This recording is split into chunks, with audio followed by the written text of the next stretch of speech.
Баршаңызға қайырлы күн. Бүгін пиццериядағыдай пиццаның рецептісімен бөлісетін боламын.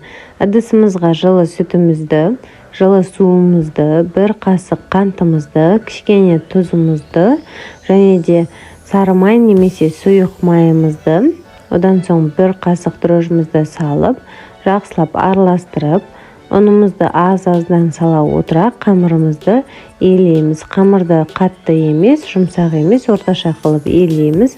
Одан соң бетін жауып, көтерілгенше 1 сағаттай уақытқа қалдырып қоямыз.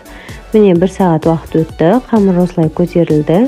Енді қолымызды майлап алып, қамырымызды 2 бөлікке бөліп, пакетке салып, тағы да 10 минутқа қалдырамыз.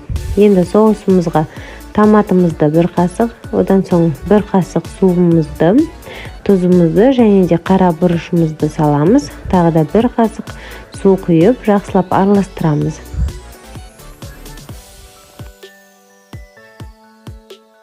Одан соң табамызды алып, майымызды жақсылап құйып, астына жағып шығамыз. Қамырымызды алып, жақсылап созамыз.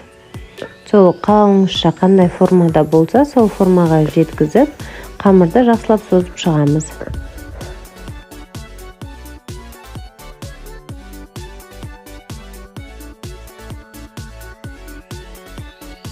Қамырымызды болғаннан соң үстінен соусымызды жағып шығамыз, барлық жеріне жеткізіп. Енді үстінен сырымызды сеуіп шығамыз. Одан соң салмасын қалауыңызша салсаңыз болады. Менде помидор 180 градуста 15-20 минут уақыттай пісіріп аламыз.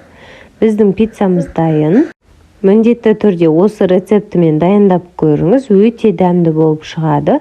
Қамыры жұқа және де жұмсақ болады. Видеоны соңына дейін көрген болсаңыз, міндетті түрде каналыма тіркеліп кетіңіз.